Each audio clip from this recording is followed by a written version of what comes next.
Rajim. Bismillahirrahmanirrahim. Assalamualaikum warahmatullahi wabarakatuh.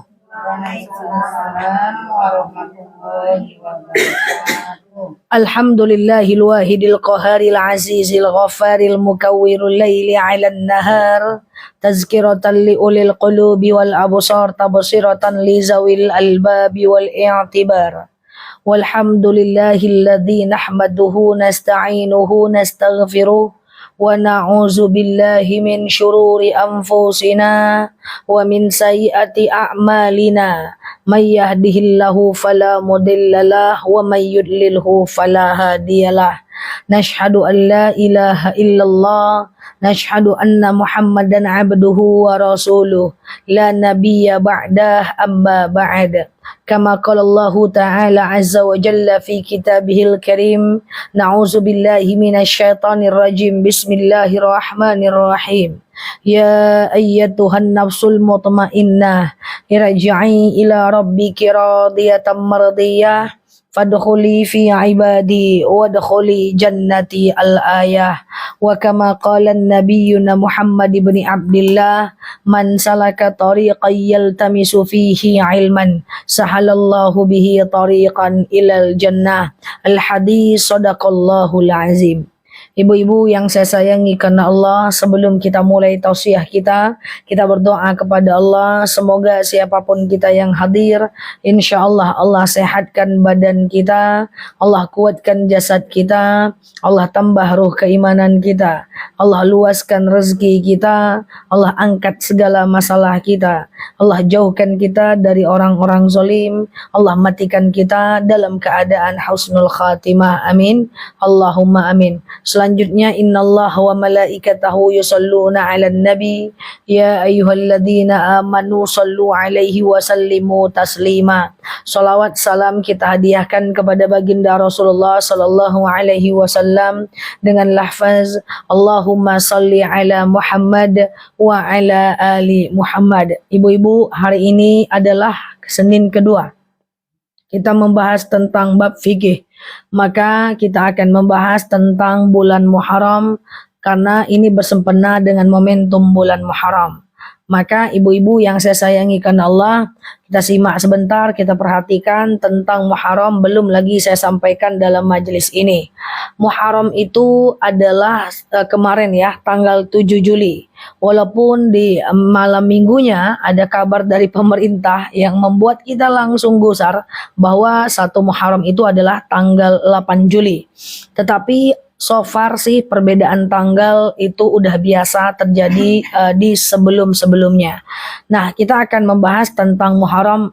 Pertama, kenapa dinamakan tahun baru Hijriah. Kedua, apa saja yang terjadi di bulan Muharram. Kemudian yang ketiga, apa amalan yang bisa kita lakukan di bulan Muharram.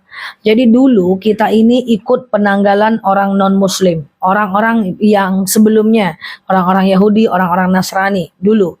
Sama dengan dulu kita ikut kiblatnya orang-orang non-muslim. Waktu itu adalah ke mana? Kiblat pertama kita di mana? Di Masjidil Aqsa. Iya kan? Hanya saja soal kiblat kita harus pindah seutuhnya. Soal tanggal tidak apa-apa kalau kita nggak pindah seutuhnya.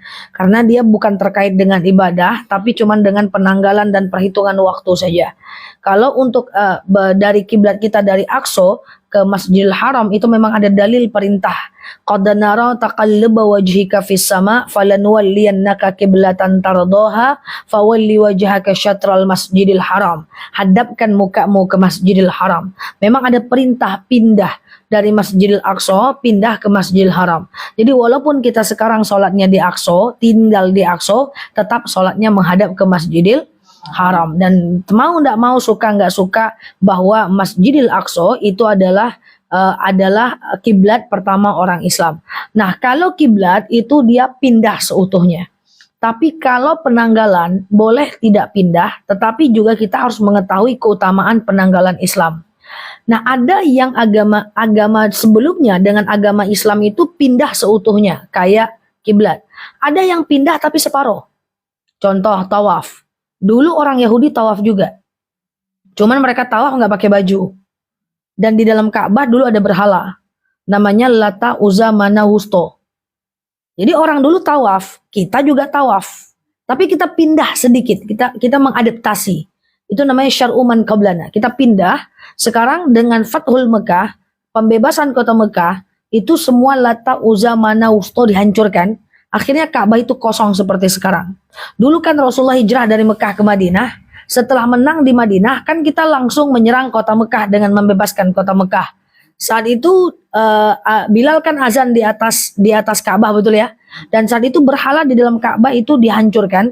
Dan kemudian akhirnya ketika berhala di dalam Ka'bah itu dihancurkan, maka kita tetap tawaf. Cuman bedanya kalau dulu orang tawaf tak pakai baju, dulu tawafnya ada berhala di dalam Ka'bah, sekarang kosong dan tawafnya pakai baju. Jadi ada yang diadaptasi. Paham maksudnya nih? Jadi ada yang pindah seutuhnya dari agama sebelumnya, ada yang diadaptasi dari agama sebelumnya, bukan diadaptasi lah, diapain lah itu, diperbaiki lah ya kan. Sehingga masih ada syariat tawaf. Bahkan tawaf itu udah terjadi pada masa jauh sebelum Islam itu ada. Nah kemudian ada yang dibiarkan saja nggak apa-apa. Syar'u man qablana dibiarkan, ya syariat umat terdahulu dibiarkan. Contoh puasa Daud, itu kan syariatnya umat Nabi Daud. Maka dibiarkan kita melakukannya, dibolehkan. Yaitu ada dalam fikih ibadah ya. Maka sekarang kita bahas ke penanggalan. Jadi kalau penanggalan itu boleh kita pakai penanggalan Masehi, tetapi jangan kita lupakan penanggalan Hijriah. Nah dulu waktu Islam berkembang, kan kita semuanya itu pengen beda ya dengan orang Yahudi. Contoh perintah-perintah Rasul agar kita beda dari orang Yahudi. Orang Islam cukur kumis, panjangkan jenggot. Karena orang non-muslim panjang kumis, panjang jenggot. Makanya sinterklas itu panjang kumis, panjang Maka orang Islam itu sunnahkan potong kumis, panjangkan jenggot misalnya. Ada lagi misalnya alaikumus sauda wal baida. Kalau waktu dulu orang Yahudi laki-laki perempuan itu semuanya adalah pakai baju warna-warni ketika sholat. Nah akhirnya diperintahkan oleh Rasulullah supaya berbeda dengan orang Yahudi, maka alaikumus sauda wal baida. Ya, disunahkan kita pakai baju hitam putih ketika sholat. Jadi dulu mesti hitam putih, kan gitu ya. Contoh lagi, membedakan diri dari orang Yahudi. Dalam dalil dikatakan, wala yatribna bi arjulihinna. Orang Yahudi itu suka pakai gelang kaki. Ya, dan dia sering menghentakkan gelang kakinya di hadapan laki-laki di luar. Datang perintah dari Rasulullah, jangan mirip dengan orang Yahudi, dengan perempuan-perempuan Yahudi. Makanya ada dalil yang tadi saya sampaikan, wala yatribna bi arjulihinna. Hai perempuan muslim, jangan kalian hentakkan kaki kalian dengan gelang kaki kalian. Jadi perempuan pakai gelang kaki di luar itu jelas nggak boleh. Karena kenapa? Nggak juga nampak, paham nggak? Kan kita nggak nampak juga gelang kaki kita di luar. Nah, tetapi kalau untuk dengan suami masih ada yang membolehkan. Jadi pakai gelang kaki di dalam rumah saja. Jadi kita itu mesti membedakan diri dari orang Yahudi. Begitulah kita pada masa itu. Karena supaya jelas mana yang kita perangi, mana tidak. Begitulah kondisi Islam pada masa itu. Makanya kenapa kita itu haram sholat di 3 waktu. Saya cepat betul enggak kan? Kenapa kita haram sholat di 3 waktu? Haram sholat habis subuh menjelang syuruk, jam 12 tepat, habis asar menjelang maghrib. Apa? Supaya kita beda dengan orang-orang Majusi. Karena itu jadwal sembahyangnya orang Majusi. Nah, sama dengan penanggalan Hijriah. Penanggalan Hijriah juga seperti itu. Ya, dulu orang ikut tanggal Masehi, Januari, Februari. Akhirnya para sahabat berpikir, ini yuk kita bedakan yuk. Jadi kita tuh selalu ingin membedakan. Ya, makanya sejak itulah syariat salam diberikan. Assalamualaikum warahmatullahi wabarakatuh. Supaya apa? Orang Islam dengan orang Islam ketemu selalu mengucapkan sah. Tujuannya semuanya membedakan diri dari orang Yahudi pada masa dulu. Ya.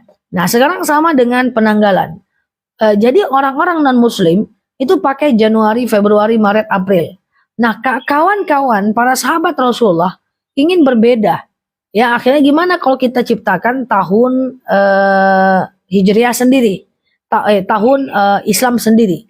Waktu itu terpecahlah pendapat. Ada yang berpendapat kalau bisa tahun baru Islam dimulai dari Rasulullah dilahirkan. 12 Rabiul Awal itu tanggal 1 tahun baru Islam. Lalu sahabat lain protes, jangan lagi. Kenapa jangan? Karena bisa jadi nanti kalau hari lahir Rasulullah dijadikan sebagai tahun baru Islam, takutnya orang-orang mengkultuskan Rasulullah. Iya juga dong. Betul ya? Nah, terus ada lagi pendapat yang kedua. Katanya bagusnya tahun baru Islam dimulai dari Rasulullah diangkat jadi Rasul. Sahabat lain berpikir lagi, sama ini, kalau diangkatnya Rasul menjadi Rasul, dianggap sebagai tahun baru Hijriah, takutnya nanti orang juga mengkultuskan Rasul. Akhirnya nggak jadi tuh. Akhirnya sampailah pada satu pendapat, kalau nggak gini aja lah, kita membuat tahun baru dimulai dari hijrahnya Rasulullah. Dari kota Mekah ke kota Madinah. Kalau kita tarik sejarah panjang, berapa lama Rasulullah dakwah di kota Mekah? 13 tahun. Berapa lama di Madinah? 10. Diangkat dari Rasul usia berapa? 40. Meninggal usia berapa? Berarti berapa lama Rasulullah jadi Rasul seumur hidupnya? 23 tahun. Kita kilas sebentar. 13 tahun Rasulullah dakwah di Mekah itu kan nggak sukses. Karena ada Abu Lahab, Abu Sufyan, Abu Jahal, iya kan? Nggak sukses. Ditambah lagi meninggalnya Khadijah. Tidak ada lagi orang yang segan kepada Rasulullah. Ditambah lagi dengan meninggalnya Abu Thalib 3 bulan setelah Khadijah meninggal. Dulu waktu masih ada Khadijah, waktu masih ada Abu Thalib, itu Rasulullah itu masih dilindungi lah. Karena gimana pun Khadijah ini kawannya Abu Lahab, kawannya Abu Sufyan, kawannya Abu Jahal. Bagaimanapun Abu Thalib paman Rasulullah itu adalah kawannya Abu Sufyan, kawannya Abu Jahal. Tapi seketika mereka berdua meninggal, maka Rasulullah udah hilang kendali. Rasulullah sudah tidak aman hidupnya. Saat itulah Rasulullah mulai kocar-kacir, pengen dibunuh. Saat itu yang pengen dibunuh. Karena pengen dibunuh, Rasulullah kabur ke negeri Taif. Jadi pengen dibunuh di kota Mekah. Kenapa? Karena orang udah nggak takut lagi. Abu Thalib udah nggak ada. Khadijah udah nggak ada. Akhirnya Rasulullah pindah ke Taif. Jalan kaki ke Taif. Tapi di Taif itu cuma tahan 1 minggu aja. Kenapa? Karena dakwah Rasulullah di Taif nggak diterima. Ya, Rasulullah diinjak pakai tai unta, dilempar pakai tai unta. Rasulullah makan di tempat makannya dimasukin tai unta. Riwayat mengatakan Rasulullah itu dikena batukan pelipisnya sampai berdarah sampai ujung kaki. Ya, Rasulullah cuma tahan 7 hari aja. 7 hari di kota Taif. Dan suatu ketika Rasulullah itu jarang menangis kalau diperangi. Rasulullah itu ketika dia dipukul pelipisnya oleh kena batu, basah, riwayat mengatakan darahnya mengucur sampai ke mata kakinya. Saat itu Jibril marah.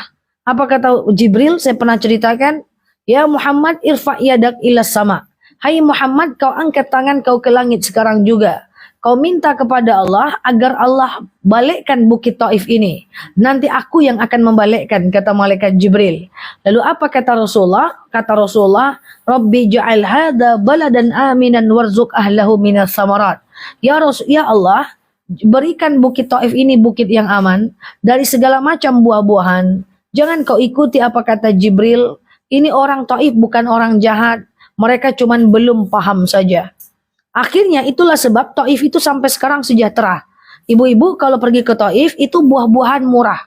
Kurma murah. Anggur murah. Anggur 1 kilo itu cuma 5 rial. Dan itu akan dijamin oleh Allah rezeki mereka sampai akhir zaman. Karena doa Rasulullah yang tadi. Seminggu cuman tahannya Rasulullah di Taif. Akhirnya Rasulullah balik lagi ke kota Mekah. Nah, waktu Rasulullah SAW balik ke kota Mekah, itu dapat lagi perintah, dapat lagi berita bahwa Rasulullah itu akan dibunuh.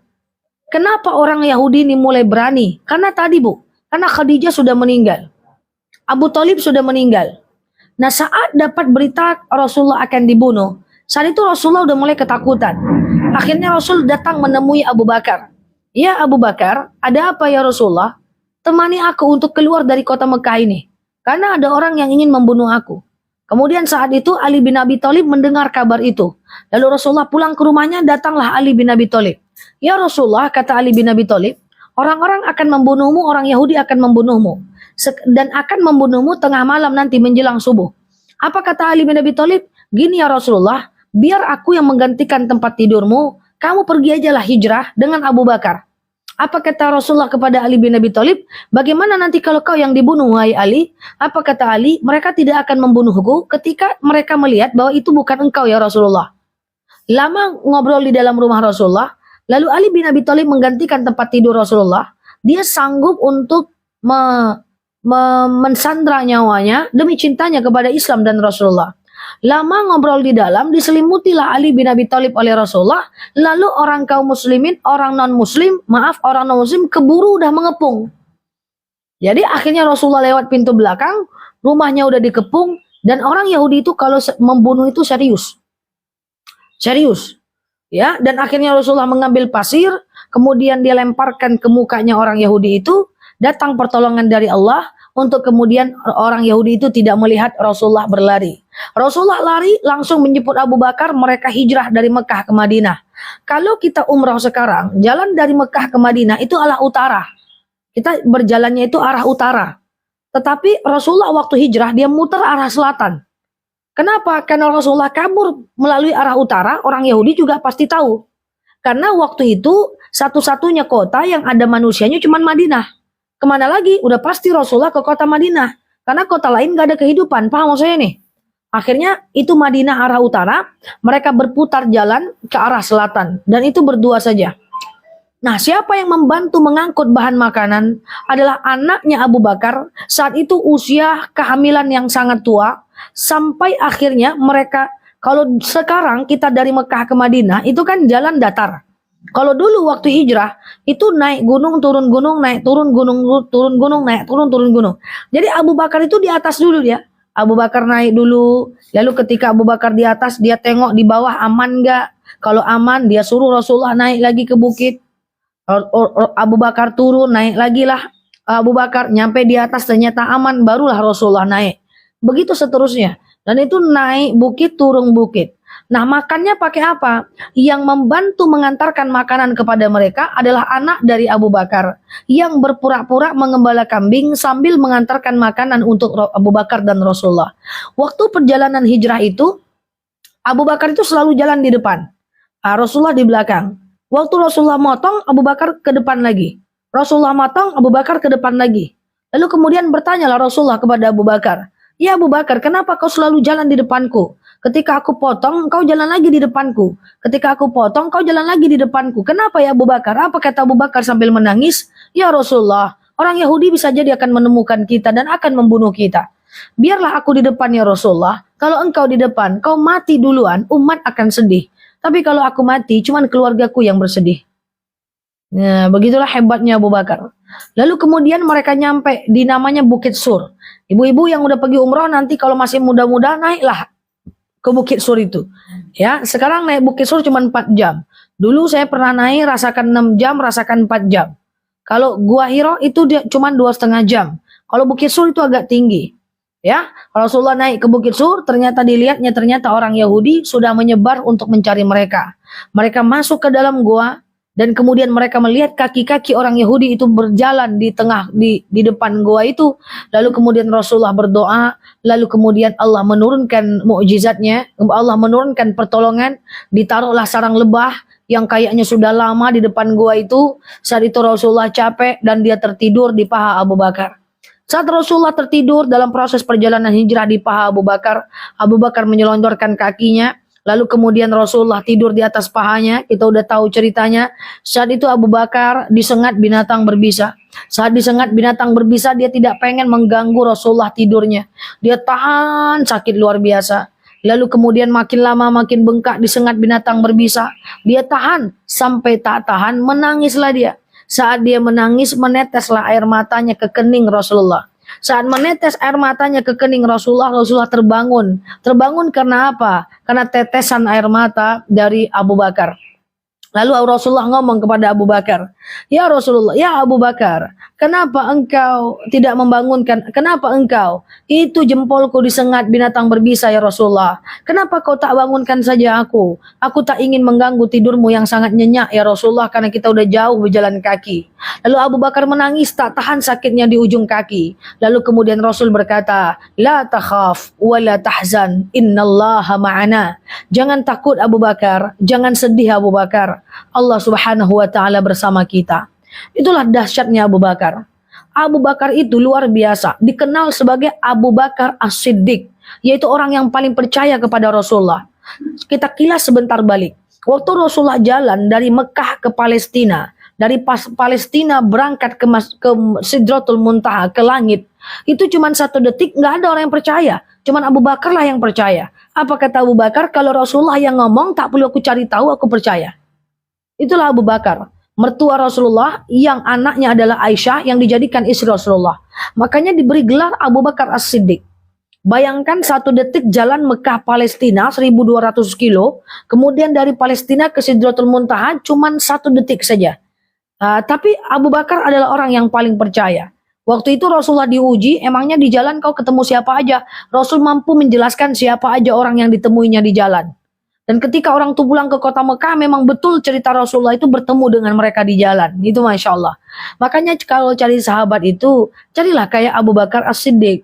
Percaya dulu dia sama kita, ya. Kalau kita salah, dia bela dulu. Kalau dia nasihati belakangan. Ini ndak dapat kawan salah kita. Itulah. Nah, ya kan? Nah, itulah. Ndak nyangka kau seperti itu, ya kan? Udah lama berkawan sama kita, ada salah sedikit.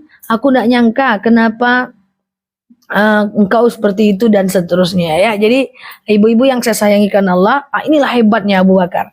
Yaitu ketika Abu Bakar radhiyallahu anhu itu menemani Rasulullah dan mereka jalan kaki lagi ke kota Madinah, sampailah mereka di daerah yang namanya Kuba. Dulu Masjid Kuba itu namanya kampung Kuba. Dulu kampung Kuba itu isinya adalah pohon kurma. Itu punya 2 orang anak kembar. Dan Rasulullah nginap 3 hari 3 malam di kampung Kuba. Jadi kalau ibu pergi ke Masjid Kuba di kota Madinah, itu belum masuk Madinah, itu masih perbatasan menjelang masuk kota Madinah. Ibaratnya itu adalah di Rimbo Panjang lah, udah kayak pom bensin UIN lah, ya kan? Nah, itu belum lagi masuk kota Madinah. Lalu Rasulullah 3 hari 3 malam, ada yang mengatakan 4 hari 3 malam, Rasulullah itu istirahat di kampung Kuba. Sempat Rasulullah mandi di situ. Makanya ketika kita ke Masjid Kuba, kalau kita mau jalan kaki ke belakang, kita akan nengok tempat pemandian Rasulullah. Itu masih ada airnya sampai sekarang. Ya kan? Di kampung Kuba. Nah, setelah itu 2 orang anak laki-laki tadi menyumbangkan. Dia menyumbangkan, mewakafkan tanahnya untuk Rasulullah. Dan akhirnya Rasulullah buat masjid di situ. Itulah namanya Masjid Kuba. Dan siapa yang sholat 2 rakaat, kalau sekarang pergi umrah ke Masjid Kuba, itu bagaikan 1 kali umrah pahalanya. Ya kan? Nah, ketika Rasulullah tadi berapa tahun Rasulullah di Mekah dakwah? 13 tahun. Ketika Rasulullah hijrah ke Madinah, waktu itu nama Madinah itu adalah Yasrib. Jadi dulu namanya bukan kota Madinah, dulu namanya adalah Yasrib. Yasrib itu adalah kota yang artinya sangat berantakan. Dulu terpecah-pecah antara suku Aus dan Khazraj, Al-Musta'ribah, Al-Baidah. Ya, dulu Madinah itu namanya Yasrib. Yasrib itu artinya kota yang sangat berantakan. Tapi karena mereka tertekan, mereka rindu kedatangan seorang pahlawan. Itulah Rasulullah. Baru 1 tahun dakwah Rasulullah di kota Madinah, itu dakwah Rasulullah langsung naik. Bayangkan 13 tahun di Mekah nggak berhasil, pindah ke Madinah baru 1 tahun, dakwah Rasulullah tuh langsung booming. Kalau bahasa kitanya itu langsung viral gitu ya. Langsung banyak orang yang masuk Islam di kota Madinah pada saat itu. Nah, sampailah 10 tahun Rasulullah berdakwah di kota Madinah. Apa yang pengen saya sampaikan? Bahwa ternyata hijrah itu momentum milestone perkembangan ajaran agama Islam. Andaikan dulu Rasulullah tidak hijrah, mungkin Islam tidak akan menyebar. Paham sampai sini? Nah, makanya kenapa dinamakan tahun baru Hijriah? Adalah tahun di mana Rasulullah melakukan perjalanan hijrah dari kota Mekah ke kota Madinah. Kenapa ini dipilih sebagai tanggal penanggalan tahun baru Islam? Karena itu adalah titik milestone, titik di mana Islam berkembang. Akhirnya ditetapkanlah 1 Muharram ketika Rasulullah pertama kali menginjakkan kakinya di kota Madinah. Itu adalah tanggal penanggalan Islam, namanya adalah Muharram, dan tahunnya adalah tahun baru Hijriah atau tahun baru hijrah, di mana Rasulullah berpindah dari kota Mekah ke kota Madinah. Nah, itulah asal muasal turunnya namanya tahun baru Hijriah. Karena dari dulu Rasulullah itu untuk lepas dari kejaran orang kafir Quraisy itu hijrahnya kemana-mana, sampai ke Taif, sampai ke Habsyah, nggak diterima. Tapi di Mekah, di Madinah lah Rasulullah diterima dengan sambutan yang namanya Tala'al Badru alaina. Nah, memang saya sering sampaikan, karakter orang Mekah itu beda dengan karakter orang Madinah sampai sekarang. Orang Mekah tuh keras-keras. Memang kehidupan di kota Mekah itu kan berbukitan. Makanya ibu kalau pilih umroh reguler di kota Mekah, itu kan banyak ibu dikasih hotel yang di atas bukit sedikit, naik sedikit. Karena kota Mekah itu memang naik gunung turun gunung. Kehidupan sangat panas, orang sangat situasi sangat emosional. Itu berbeda di kota Madinah. Nah kalau ibu di kota Madinah itu kan datar aja. Hotelnya sekitar masjid aja kan. Dan orang-orang Madinah itu adem, ayem. Memang karakternya berbeda. Ibaratnya orang Melayu, orang Minang lah. Kalau orang Melayu kan anak jatuh. Aduh nak, kasihan ya nak. Jawa sama Minang ya. Aduh. Kalau ya Melayu masih emosi ya. Jawa lah ya. Jawa lembut ya. Kalau orang Jawa itu jatuh anaknya, ya Allah nak. Kasihan ya kan.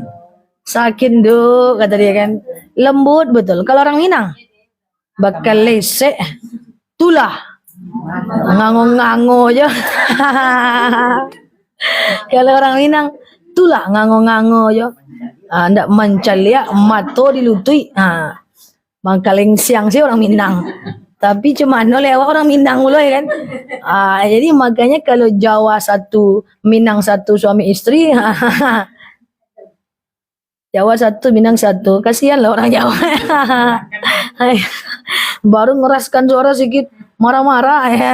Saya teringat saya udah cerita ya waktu saya kuliah di Jogja. 3 bulan saja baru saya nginjakkan kaki di Jogja itu. Kan orangnya lembut-lembut ya, tukang parkirnya pun lembut-lembut bu. Kita tukang parkir melalak sama tuh ya kan. Oh tukang parkirnya lembut luar biasa, lembut udahlah baik, lembut sopan gitu ya. Orang Jawa itu kan sopan banget ya.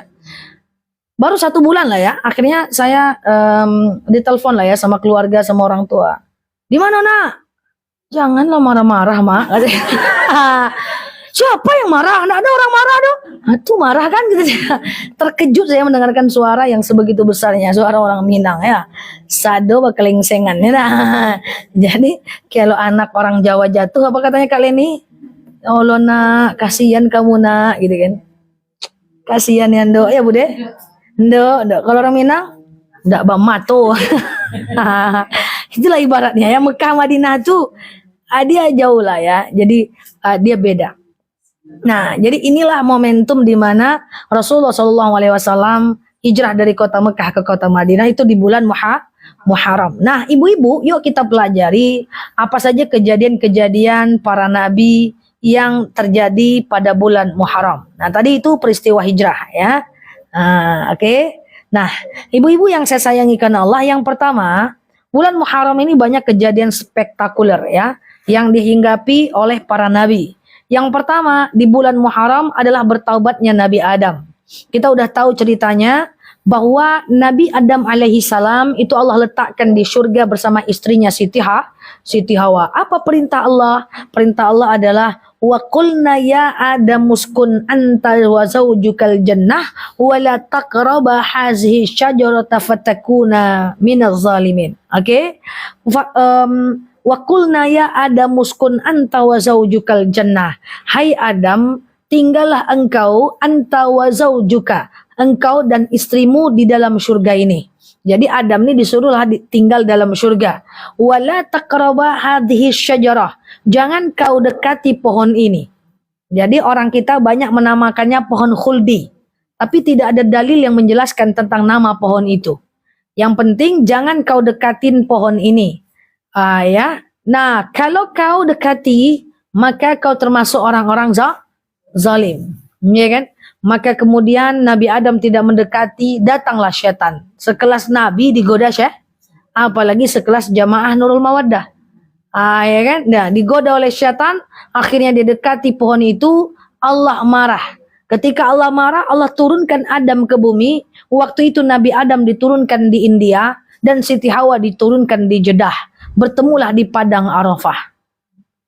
Jadi Nabi Adam diturunkan di India, Siti Hawa diturunkan di Jeddah, bertemulah di padang Arafah. Sebelum diturunkan ke bumi, itu Adam bertaubat kepada Allah, ya. Adam bertaubat kepada Allah dan taubatnya diterima, itulah di bulan Muharram.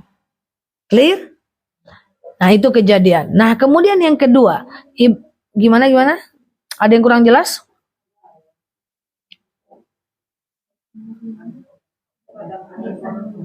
Ketemunya di padang Arafah. Ibu-ibu kalau pergi umroh gitu ya, itu akan ada ketemukan padang Arafah. Nah, padang Arafah itu adalah padang di mana tempat bertemunya Adam dan Hawa setelah Allah turunkan ke bumi. Ya, namanya padang Arafah ya. Arafah itu artinya padang kenal mengenal.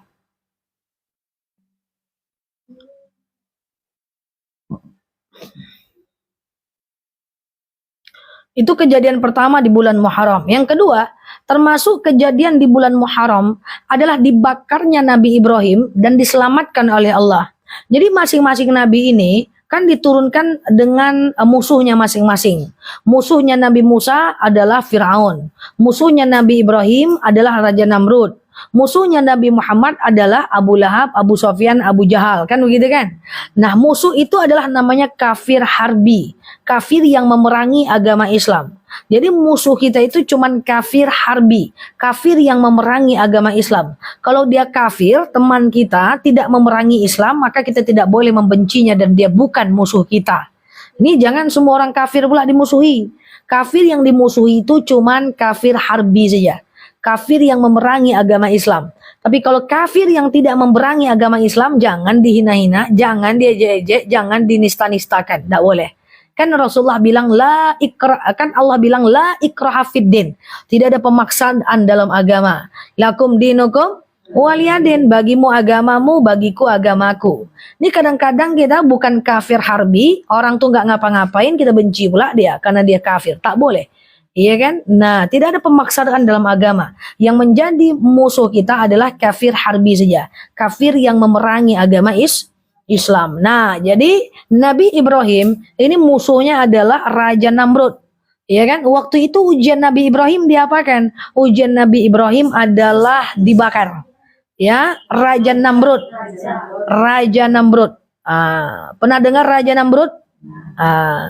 Jadi nanti punya anak jangan kasih nama Namrud. Ya, Raja Namrud. Ya, dia diapain? Dia dibakar.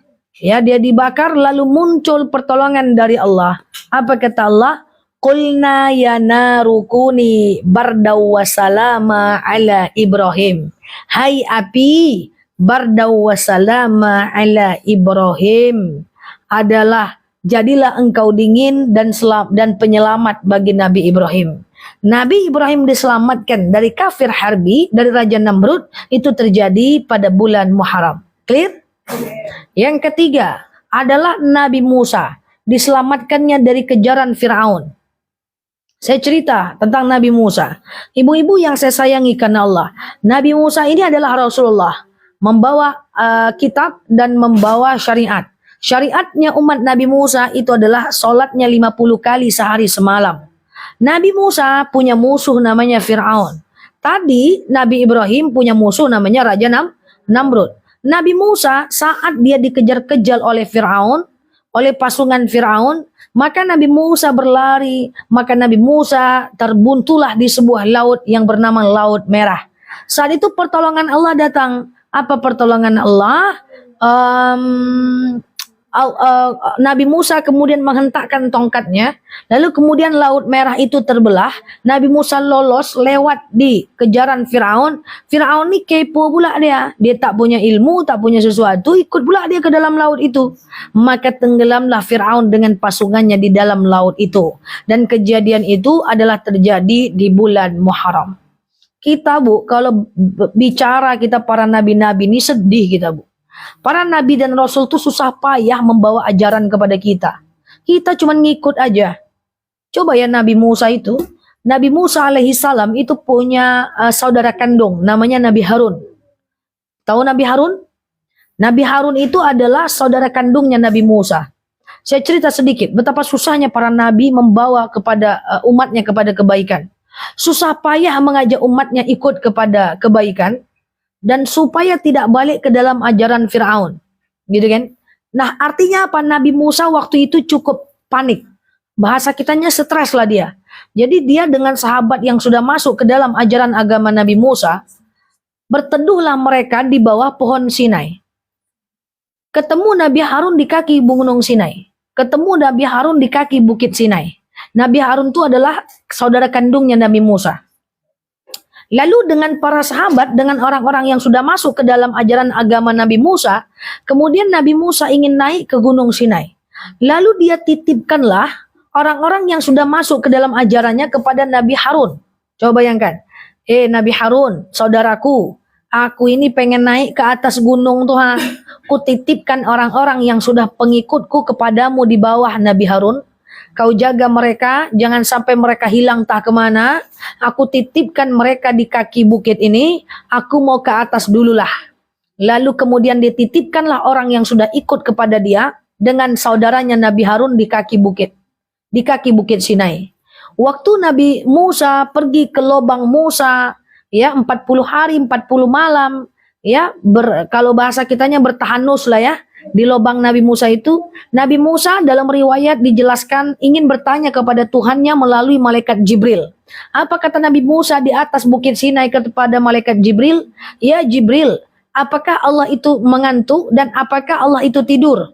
Lalu kemudian Jibril pergi kepada Allah dan kemudian kembali kepada Nabi Musa. Ya Nabi Musa, aku udah bertanya kepada Allah apa yang kau tanyakan. Apakah Allah itu tidur dan mengantuk? Tapi Allah tidak menjawab, kata Jibril. Terus kenapa? Apa jawaban Allah? Apa kata Jibril kepada Nabi Musa? Engkau hanya disuruh mengambil bejana yang berisi air. Diambil bejana kayak gelas diisi air dan kau diperintahkan untuk memegangnya terus. Sampai ada perintah untuk meletakkannya. Pegang terus. Sampai ada perintah untuk meletakkannya. Akhirnya diambillah oleh Nabi Musa bejana. Lalu kemudian dipegang terus oleh Nabi Musa. Kantuk Nabi Musa. Pegang masih Jibril, masih. Belum ada perintah untuk bejana itu diletakkan oleh Allah. Dipegang, jangan sampai tumpah. Wahai Jibril, udahkah ada perintah aku meletakkan bejana ini? Belum ya Musa. Akhirnya Nabi Musa memegang sehari, 2 hari. Akhirnya Nabi Musa terkantuk dan terjatuh bejana itu, tumpahlah air itu. Lalu kemudian malaikat Jibril, Nabi Musa berkata kepada Jibril, ya Jibril, kayak gimana nih Jibril? Aku tertidur. Akhirnya tumpahlah air itu. Sementara belum ada perintah dari Allah untuk kemudian saya meletakkan bejana itu. Apa kata Nabi Musa? Itulah sejatinya Allah. Allah itu tak tidur dan tidak pula mengantuk. Andaikan Allah itu mengantuk, maka dunia ini bagaikan air itu yang akan hancur bombardir semuanya. Andaikan Allah tidur dan Allah ngantuk, maka nasib kita seperti air yang telah kau tumpahkan. Makanya la ta'khuzu sinatu wala 40 hari di atas, turun ke bawah, mau menjemput orang yang sudah menjadi pengikutnya, yang dititipkan kepada Nabi Harun. Rupanya apa yang terjadi Bu? Nabi Harun meninggal. Makanya makam Nabi Harun itu ada di kaki Bukit Sinai. Meninggal Nabi Harun dan sahabat yang sudah masuk ajaran Nabi Musa tadi bubar kembali lagi kepada ajaran Firaun. Payah Nabi Musa mengajak kepada kebaikan, meninggal yang dititipkan, balik ke agama sebelumnya. Coba bayangkan. Jadi para nabi itu, para Rasulullah itu sulit ya untuk menolong kita. Makanya Rasulullah pun pernah bersabda ya kan sebelum meninggal, taraktu fikum amrayni ma in tamassakum bihima lan tadillu abada, Quran wa sunnati. Hai umatku, aku tinggalkan 2 perkara kepada kalian yang kalau kalian ikut kalian akan selamat, yaitu Al-Quran dan Sunnah. Sulit ya menyelamatkan para umat ya, itulah para nabi. Nah ibu-ibu yang saya sayangi karena Allah, balik kepada cerita kita bahwa Nabi Musa diselamatkan dari kejaran Fir'aun terjadi pada bulan Muharram. Nabi apa yang pertama tadi? Adam. Yang kedua? Nabi Ibrahim. Yang ketiga? Nabi Musa. Yang keempat adalah termasuk diselamatkannya Nabi Yunus. Ya, ketika Nabi Yunus terdampar dalam perut ikan 40 hari 40 malam.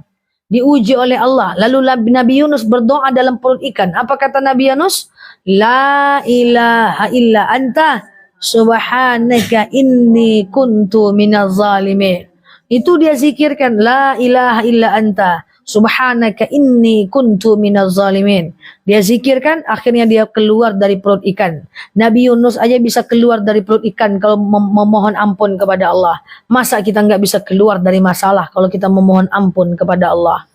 Makanya la ilaha illa anta subhanaka inna kunna minaz zalimin. La ilaha illa anta, tiada Tuhan selain engkau. Subhanaka, maha suci engkau. Inni kuntu minaz zalimin, sungguh aku adalah orang-orang zalim. Nabi Yunus. Yang kelima, diselamatkannya Nabi Yusuf. Nabi Yusuf itu nabi yang paling ganteng, ya kan? Dan dia dituduh menodai istri Perdana Menteri, namanya Zulaiha. Di penjara 10 tahun, tidak terbukti. Akhirnya keluar. Keluarnya Nabi Yusuf dari penjara itu terjadi pada bulan Muharram. Nomor berapa lagi? Nabi Ayub. Yaitu ketika Nabi Ayub orangnya gagah, tampan, rupawan, diberikan Allah ujian sakit. Sakit yang tak kunjung sembuh, alergi, gatal gitu ya. Maka disembuhkannya Nabi Ayub dari penyakitnya. Itu dilakukan di bulan Muharram. Nah ini ibu-ibu dan banyak lagi kisah-kisah itu yang terjadi di dalam bulan Muharram. Maka bulan Muharram ini kalau kita tahu ini momentum yang paling sangat tepat untuk kita bisa mensyukuri tahun baru ini. Tadi kita udah tahu dari mana datangnya tahun baru Hijriah. Kemudian kita udah tahu apa kejadian-kejadian di bulan Muharram. Dan kemudian terakhir sebagai penutup adalah apa amalan yang bisa kita lakukan di bulan Muharram.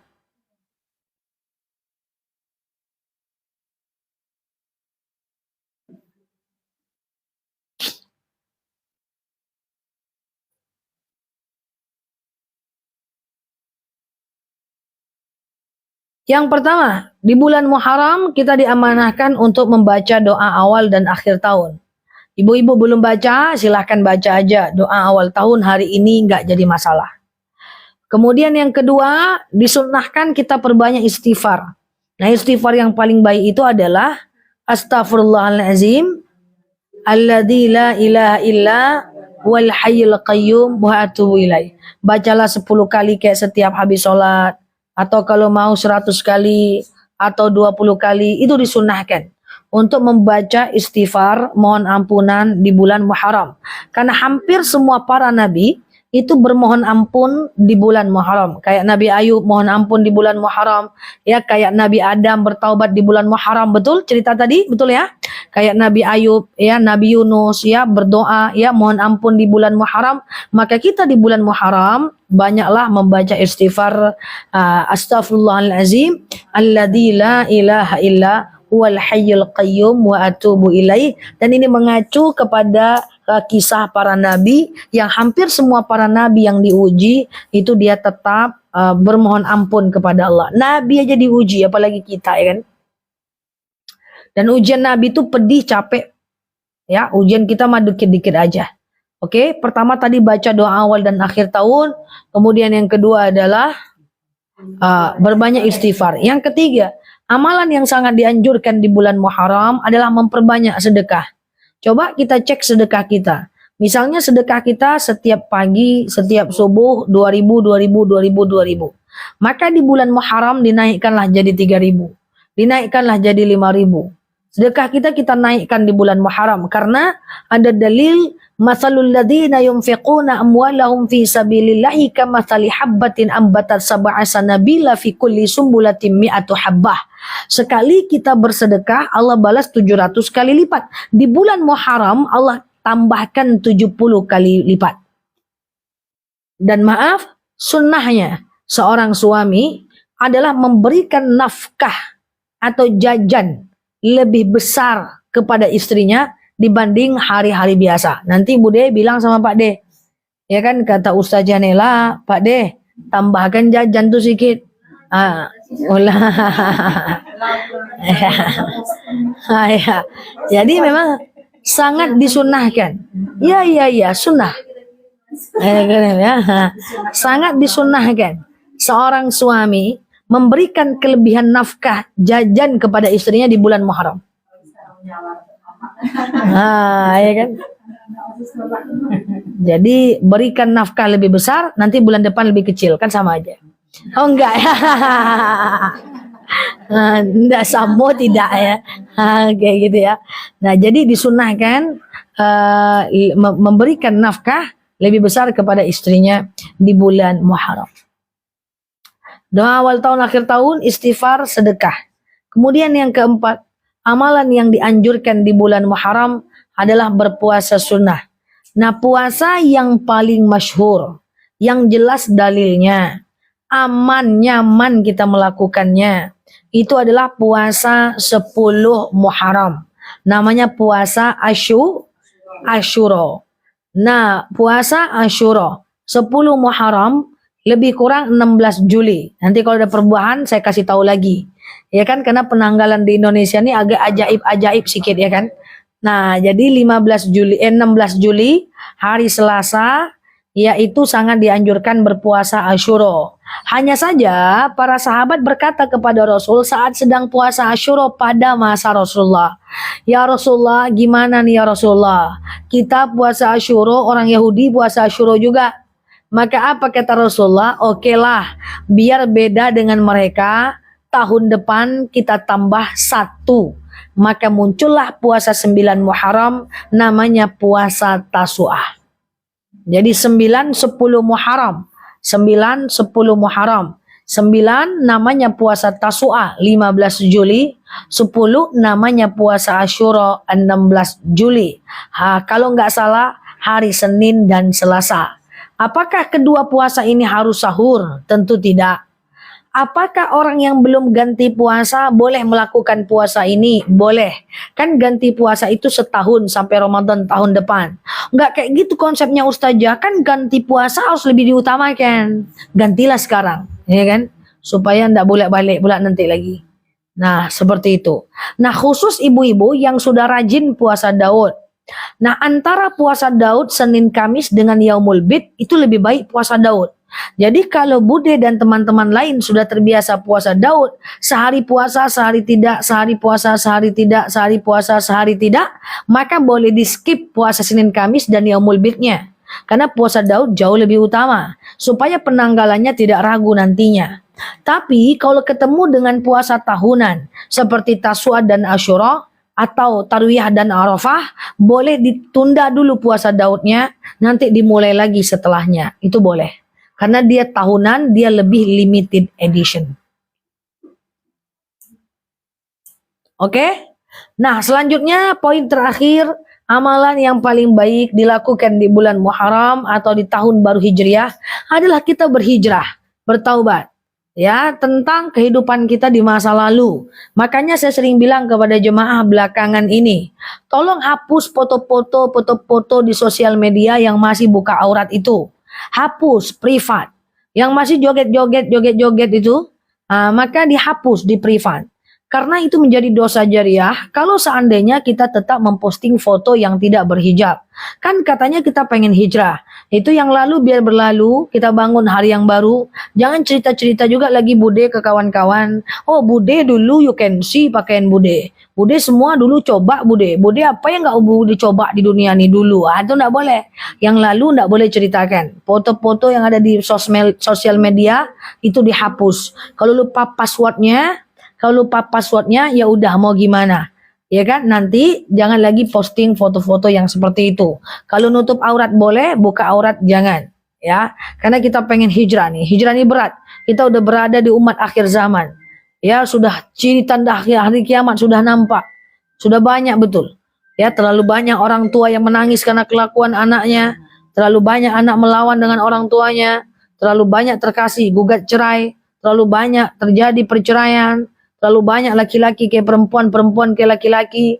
Terlalu banyak orang-orang yang menikah beda agama. Ya, terlalu banyak terbalik-baliknya kebaikan dan keburukan. Tak jelas lagi mana baik, mana buruk. Ini sudah ciri tanda akhir zaman. Jangan sampai kita menjadi umat akhir zaman. Karena seburuk-buruknya manusia adalah orang yang meninggalnya serentak dengan datangnya hari kiamat. Gimana? Seburuk-buruknya kematian adalah kita mati itu serentak dengan kiamat. Kita udah berada di umat akhir zaman.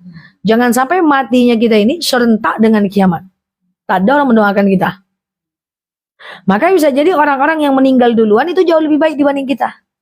Jangan-jangan na'udzubillah kita menjadi umat akhir zaman. Na'udzubillah.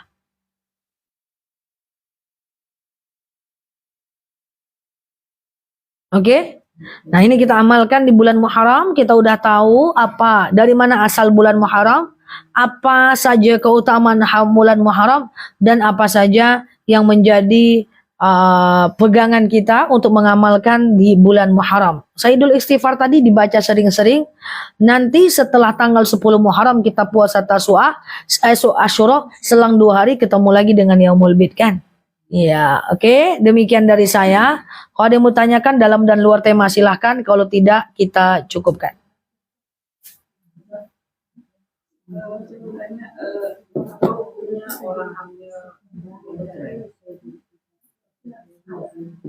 Apa? Wanita hamil tidak bisa dicerai. Jadi kalau dia hamil, cerainya tidak sah. Wanita hamil tidak boleh menikah, tidak boleh bercerai. Jadi boleh cerai. Hah? Tidak boleh. Makanya bukan haram, tidak sah cerainya.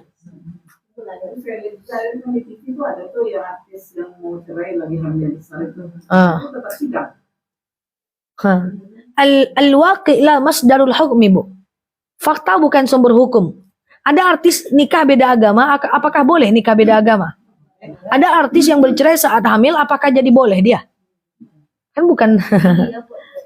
Ada orang yang berpacaran, seluruh dunia ini orang pacaran, apakah berpacaran jadi boleh? Hah?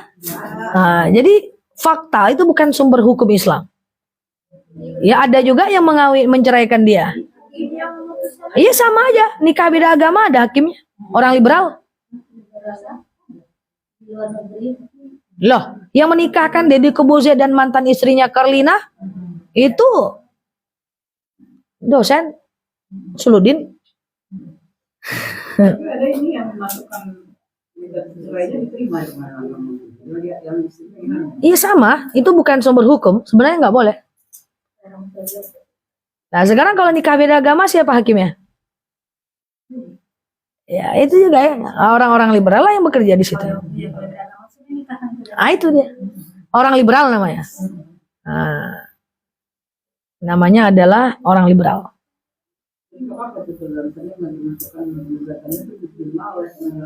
Tidak jatuh talak, tidak jatuh cerai, mau diterima atau enggak, tidak sah cerainya. Pengadilan dibuatnya sah. Pengadilan dibuatnya sah. Nah, sedangkan film Indosiar aja tahu, setelah bayi ini lahir, kuceraikan kau. Ya kan, tengoklah film, ku menangis, ku merintih, ku menangis, ya kan? Film Indosiar aja tahu, ya kan? Ketika bayi ini lahir, kuceraikan kau. Tunggu lahir dulu, baru cerai. Bu, ya Allah, seandainya cerai saat hamil, nikah lagi perempuan itu dengan orang lain nanti. Barang tuh belum lahiran lagi, itu anak siapa nanti? Hukum Islam itu kan ada maksud, Bu. Kenapa wanita hamil tak boleh cerai?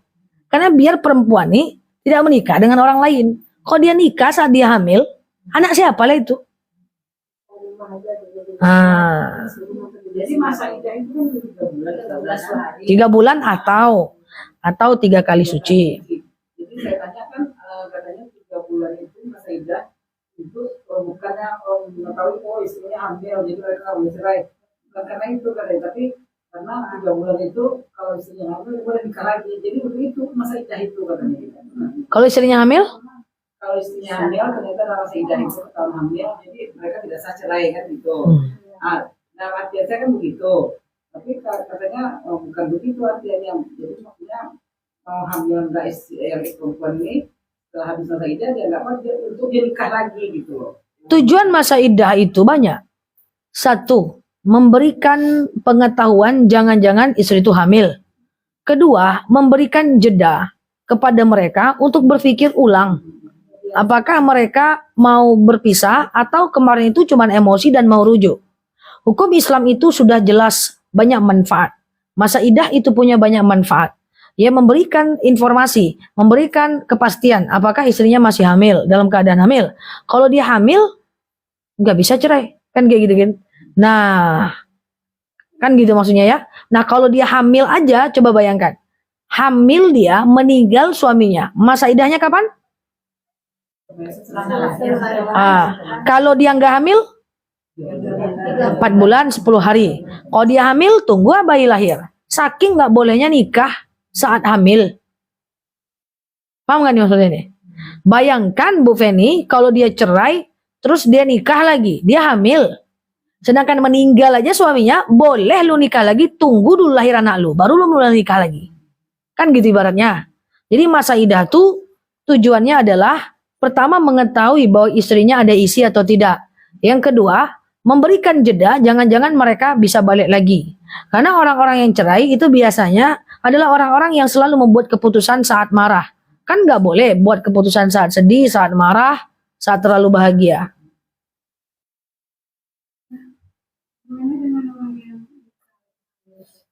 Nggak bisa. Nanti dia nikah lagi. Sama, dia nikah lagi setelah lahir anak. Kalau nggak nikah berarti seterusnya anak haram. Iya, betul. Maksudnya anak hasil zina. Iya, nikahnya ijab kabul aja. Ada yang bilang nggak perlu nikah ulang kalau itu bapaknya. Kalau dia nikah dengan bapaknya yang itu. Tapi dalilnya bukan soal dengan siapa dia berbuat. Dalilnya adalah karena dia lagi enggak, ada yang bilang kalau itu bapak biologisnya dia nggak perlu nikah lagi. Bukan kan, tapi itu keliru. Karena yang menjadi problem adalah bukan bapak biologis atau tidaknya. Yang jadi problem adalah lu tuh nikah saat lu hamil. Oke, lucu kali. Gelut ya. Jadi untuk apa dinikahkan bagi hamil itu oleh Mama? Nutupin aib. Nutupin aib. Dia akan berhubungan lagi karena dia merasa udah nikah. Nah, iya, itulah namanya lingkaran setan. Oke? Menikahkan berbina satu lagi Ya Allah. Lucu kali. Satu lagi saya ada dapat kiriman link menyatakan pengajian Jangan sebut nama. Bahwa anak tidak berkewajiban membayarkan hutang almarhum orang tuanya. Memang betul. Memang betul. Iya. Ada orang tua punya hutang. Orang tua meninggal. Maka yang berhutang boleh meminta kepada ahli waris. Tapi ahli waris itu membayarkan atau tidak itu hak, bukan kewajiban. Kalau dia mau dia bayarkan, kalau enggak membawa mati. Makanya jangan berhutang. Emang mau ninggalkan hutang untuk orang. Nah sekarang kalau nggak dibayar oleh ahli warisnya, yang dosa siapa? Maknya lah. Masa ahli warisnya yang berdosa? boleh warisan dia dijual. Katanya baik dibayarkan dengan harta peninggalan. Boleh. Tapi kalau orang tua nggak punya peninggalan, Hak anaknya. Betul itu satu ngomong kayak gitu. Betul satu ngomong kayak gitu. karena kita juga membayar kewajiban anak yang Kalau ada ahli waris, kalau yang hutang sama ahli warisnya. Iya, kalau ada hutang minta sama ahli warisnya. Tapi ahli warisnya menyerahkan, membayar itu hak, bukan kewajiban. Kalau suami Sama, utang tuh tanggung masing-masing pada dasarnya.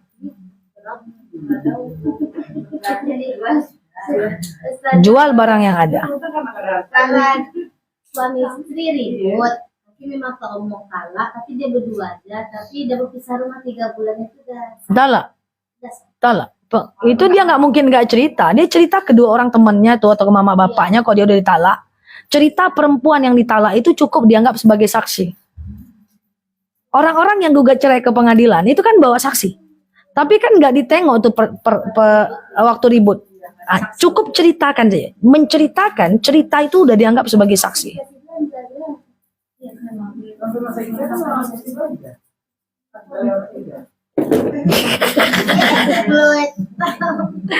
Kok kalau main sama bom-bom hajab lah bom-bom ya? Hah? Aktif betul? Kayak Budes?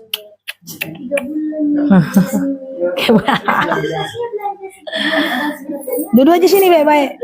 Duduk. Ucap ampun. Perbanyak istighfar. Wah, kali ini diam dia kali ini. Oh, diam aja. Udah, ampun. Nyerah nggak? Hah? Potong? Oke? Pernikahannya nggak sama. Habis. Udah, apa lagi? Aman? Iya, Bu. Pengakuan wanita yang ditalak cukup dianggap sebagai saksi. Sama dengan maaf pemerkosaan, ya kan? Itu kan dia kosa itu di hutan. Tapi pengakuan wanita itu cukup dianggap sebagai saksi. Perempuan yang berzina pada masa Rasulullah SAW, dia mengaku cukup dianggap sebagai saksi.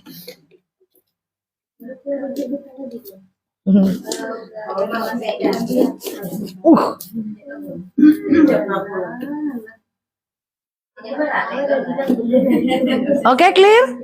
Demikian, wallahu a'lam bishawab. Assalamualaikum warahmatullahi wabarakatuh. Waalaikumsalam warahmatullahi wabarakatuh. A'udzubillahi minasyaitonirrajim. Bismillahirrahmanirrahim.